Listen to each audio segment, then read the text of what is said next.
சூர்யா தனது மகள் தியாவை பற்றி சொன்ன இந்த விஷயம் கேட்கும்போதே மனதை தொடும். தியா பிறந்த பிறகுதான் சூர்யா முதன்முறையாக ஒரு நிலம் வாங்கியிருக்கிறார்.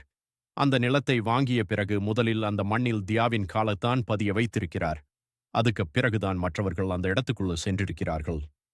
பெண் குழந்தையை மகாலட்சுமியாக நினைக்கும் சூர்யா தியா மீது வைத்திருக்கும் அன்பை வெளிப்படுத்திய விதம் இது. ஆனா தியா பிறந்த காலகட்டத்தில் சூர்யா தொடர்ந்து ஷூட்டிங்கில் இருந்ததால் அவளுடைய குழந்தை பருவத்தின் பல அழகான தருணங்களை அவரால் அருகிலிருந்து அனுபவிக்க முடியவில்லை. அது இன்றும் அவருக்கு ஒரு வருத்தமாக இருக்கிறது. அதனால்தான் மகன் பிறந்த பிறகு இவனுடைய குழந்தை பருவத்தையாவது நான் தவறவிடக்கூடாது என்று அவனுடன் அதிக நேரம் இருக்க முயற்சி செய்திருக்கிறார்.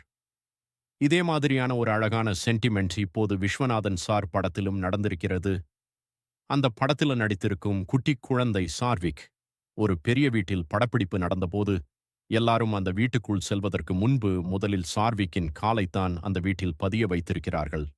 அதற்கு பிறகுதான் படக்குழுவினர் உள்ளே சென்று ஷூட்டிங்கை தொடங்கியிருக்கிறார்கள்.